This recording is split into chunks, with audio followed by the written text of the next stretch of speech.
Hello, and welcome to another YouTube interview where I have the pleasure to interview all of the other authors in the book, The Other Side of Divorce. This is a collaborative book. There are 19 amazing women who have all come together to co-author this book to help other women who are going through divorce. When you get to that dark spot in the divorce where you just don't feel you can go forward, this is a book you can grab, read a chapter, and find some inspiration. And it's interesting. We were talking with some of the other authors in the book, and they're saying like they even shared their stories with other people, men in their family and their friends, and the men even found these stories resonated with them because I think men and women go through the same issues in divorce a lot of times. So I have one of those amazing authors with me right now. Her name is Myriam-Rose Kohn. Myriam-Rose and I have known each other for many, many years, and I just can't say enough wonderful things about what she does for her clients and just what an exceptional friend and person Myriam-Rose is. So Myriam-Rose is a multifaceted woman. She speaks many languages. She does translation services for the courts, for a whole bunch of different organizations. And more importantly, she also works to help people find a career and a position, not a job. And I'm going to let Myriam-Rose explain that, about how, find these ways that they can really feel good about what they do and enjoy what they do. So Myriam-Rose, welcome. And thank you so much for being here. Well, thank you for the opportunity, Marty. Happy to be here. And we are certainly happy to have you here. And I am going to pop off the screen and let you go ahead and just tell us a little bit about yourself and all the wonderful things you do. Okay, thank you. Well, I'll start with the book. So that's because I'm here primarily right now. So it's called Life After Divorce. And of course, anyone who's going through it at the time, it's like the darkest times. And you don't see that it actually, like in my case, it was a good thing. I mean, at the time when I was married, I had a husband who did not allow me to work because he felt it would be saying that he was not a good provider. So when he decided one day to come home at 5 p.m. and told me he was going to be gone the next morning at 9 a.m., I certainly had no time to prepare or do anything. And I was left holding the bag. I was going to pay the mortgage. I was going to feed the children. And so it was a very dark time.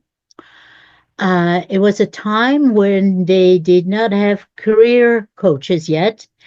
And so I pretty much had to do it alone. And so this is important for anyone listening to this, because what I do now, and I will backtrack, is that I make sure my clients don't have to go through what I went through.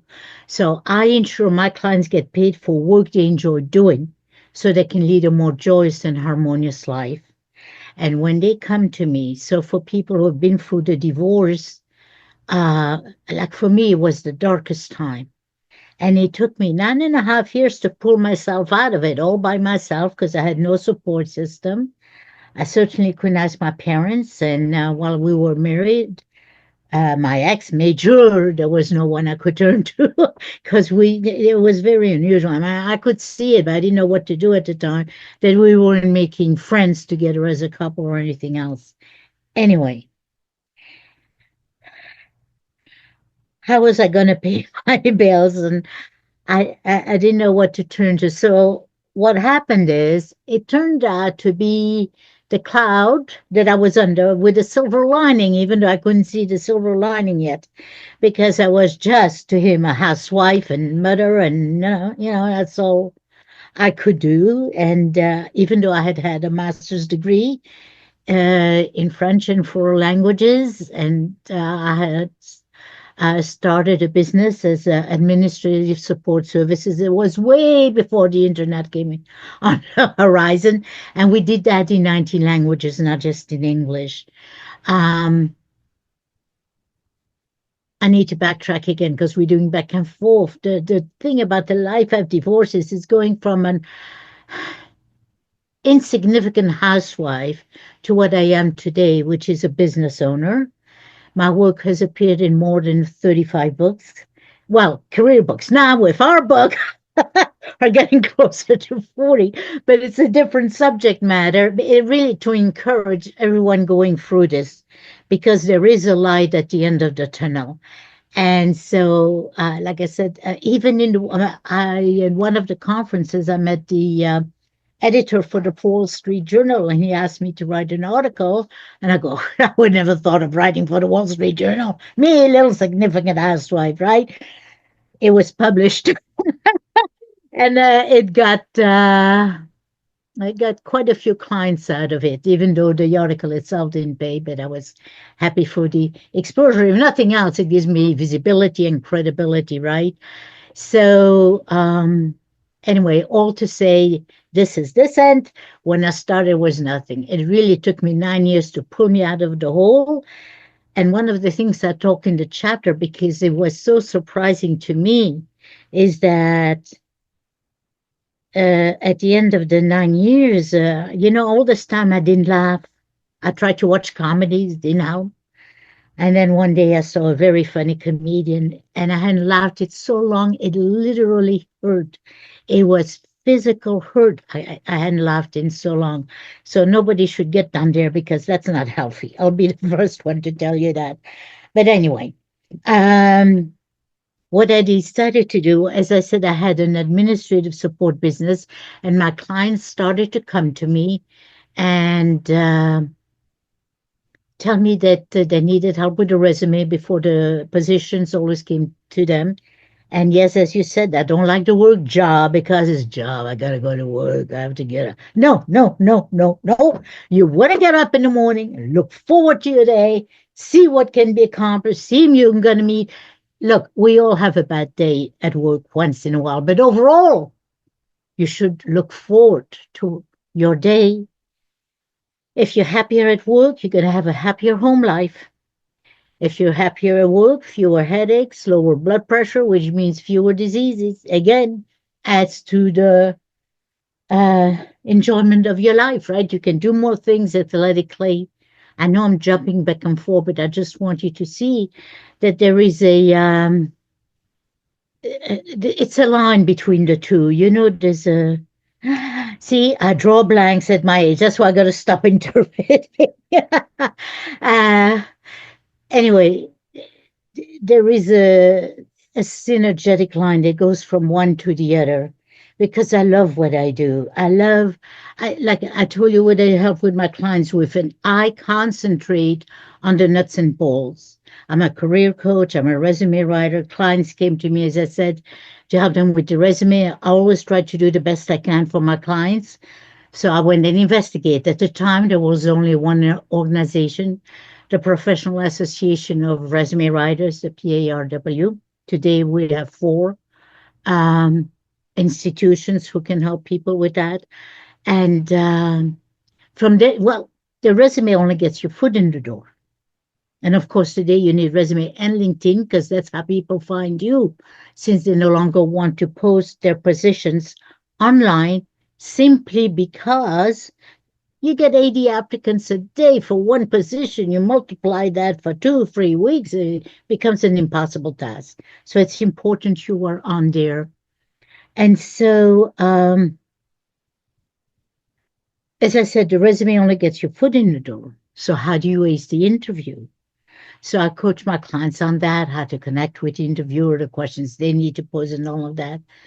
But before you even get to that point today, what I do is, if people come to me and they don't remember what they love doing, we do career exploration first. And we have to know where we're going and make sure that it's the right thing before we move forward in that direction. Because sometimes we can have an idea of a position, and when we're actually in it, it's not that at all. Also, or many things you did not expect with it. Please excuse me. So, first we do career exploration. Then I coach my clients on how to conduct a proper job search, how to get in touch with the actual hiring manager, because you need to stand out from this multitude of people who are all applying in the same field, how to discover the 70% of the jobs that are never posted.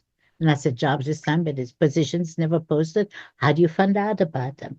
So there's a whole thing involved in them. And for me, the most rewarding thing, tying in with the charter, is that once people see new possibilities, how their faces bloom. It's the most rewarding thing.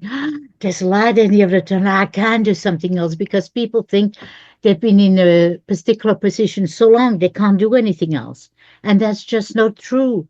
We all have, um, drawing a blank again.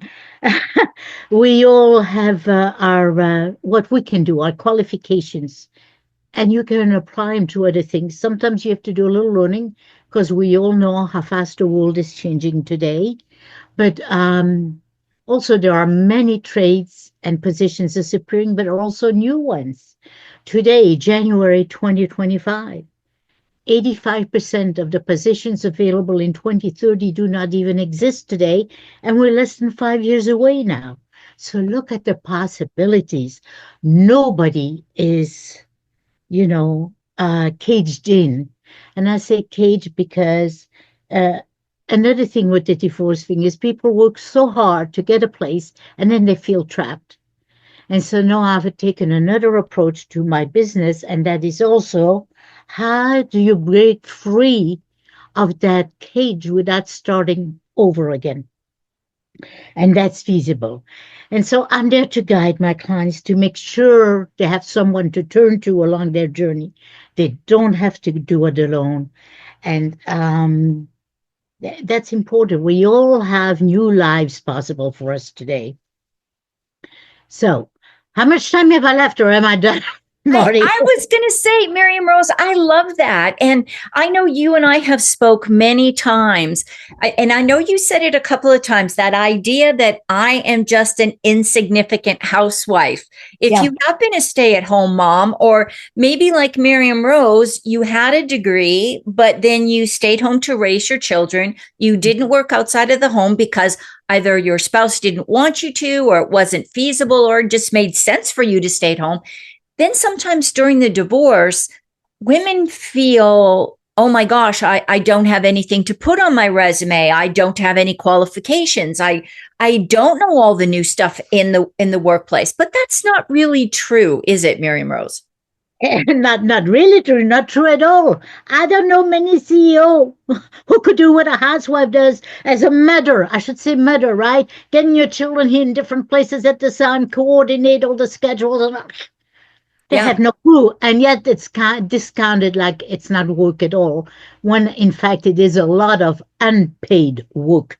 Right. I think, I don't know if you and I spoke about this, but now I know this was many years ago when I saw this. Somebody actually sat down and calculated, if you had to hire somebody to do all the work that a mother, a wife, a housekeeper, a chauffeur, a cook, a gardener, a shopper, you name it, that it worked out to something like, now this was several years ago, but it was like over $150,000 a year is what you would pay if you just hired like the lowest level person in all of those professions. And you think about that, and there's probably things that most of us do that the job doesn't even exist for what we're doing at that time. So yeah, it's we tend to downplay, I think, our talents, our skills, and what we can bring into the workplace. Right. So the first thing is to start believing in yourself. This is what in my chapter 2, nothing happened till I started to believe in myself. And I had to, because I had no one to turn to. How was I going to pay the bills? So I started with I knew, and I built upon that. And, part-time teaching as I had. And eventually I became an adjunct professor at a university. And from there, I really started building my business, into a different direction. But yeah, anybody who's burned out, who hasn't worked for a while, and it could be men or women, who've been out of the workforce for a while and have to return, executives who want to downsize, don't want all the responsibilities anymore. Their children are grown. They don't have to do it anymore. Yeah, anyone like that, and just because they're an executive doesn't mean they don't need support. They do, just Right. as much as anybody else. Yeah. Um, so yeah, as you said, the first thing is believe in yourself Yeah. and don't let anyone put you down. I let it go on way too long. There was just a little flame left, and then I started to think, well, if I can't, yeah, because every day when he come home, it was, I'm too stupid to do. Excuse me, I'm even stuttering and still getting. I'm too stupid to do this. I'm incompetent on that, Right. and Yeah. any variation thereof. And then I started to think, well, then why is it I'm doing all the work? Right. Right. And then the light went on, and I started changing things around. And now, with the success stories I've had with the clients, I really started believing in myself. Could be successful, and the more you believe it, the more you become it. So. And I really like the first stage that you do with your clients, that career exploration. Mm-hmm. If let's say you're going through the divorce and you're going to have to go into the workplace, or you just want to go into the workplace. Let's face it, maybe this is a chance to get out there and do something. How do you know? Like, there's so many jobs. How do you help people kind of narrow down what that ideal career sort of might look like for them? So first of all, you have to understand that I've taken a lot of training. Yes. It's Yes. just not my little housewife mode that I'm putting there, although the common sense really helps. But I've had a lot of training. And so the career exploration, it's not like Myers-Briggs because it scares a lot of people. People who have not been up for echelons in companies, we need to start somewhere they feel comfortable. And it's very easy. And then we have a few activities we do, and it shows certain things. And then we see what they like, what Right. speaks to them, because the answer is always in the client. It's not me, it's the client. I just have to unearth it. Right. Okay, you want to do this. And then once we know the direction we want to go into, because some people want to become entrepreneurs. And if it shows they have the skills, that's the word I was looking for before, the skills. Transferable skills, that's what I was talking about. Okay. Once they have the skills, certainly I support them, because they need to learn that obviously they have to surround themselves with an accountant and a virtual assistant, or even an attorney to set up their proposals or whatnot. And if they want to work for someone else, then we do that. Now, Right. I can't know every single little thing about every single position out there. It's impossible. But we have the big strokes, as it were.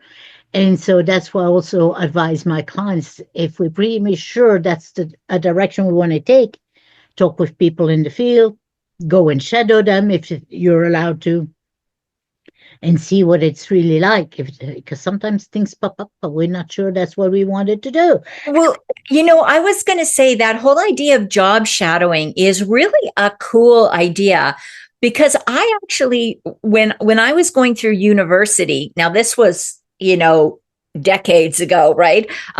There wasn't really the opportunity to do that. So you had an idea of what a position or a job or a career looked like, but you were just kind of guessing at it. And I cannot tell you how many people I went to university with who got a degree, spent 4 years and a lot of money to get that degree, went out and worked for a year. And this happens a lot in the teaching profession.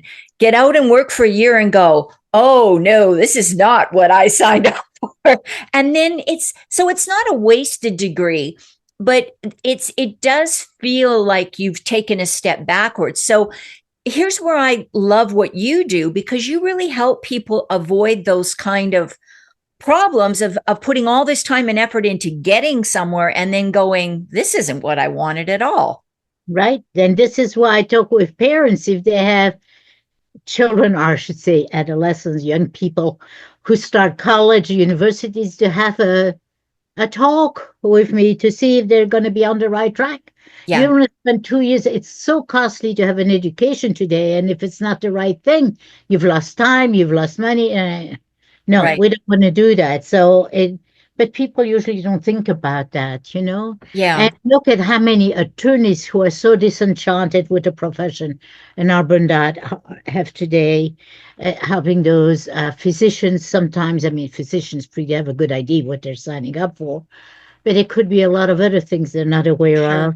Sure. You Sure. know, the nurses who are burned out, the Oh, doctors yeah. who are overworked and burned out. I mean, you shouldn't have a life like that. And there are Right. other people can do. And so that's what I'm here for, to help them, to help guide them and get them to reach their goals, because it's not overnight. No? It's not a fairy tale. Let me get this out there. It's Right. not going to happen today. You did tell me this, and next week you're on the new. No, no, no, no. It's going to take a little bit of time. But yeah, it can definitely be done.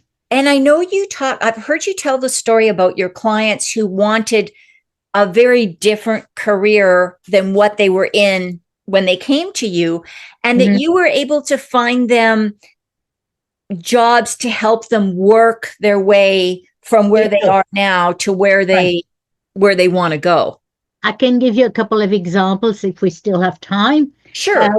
one is had a lady, she wanted to be a scuba diving instructor. She was an administrative assistant. And, but of course, scuba diving is very expensive and she couldn't afford the classes. Well, this one was simple enough.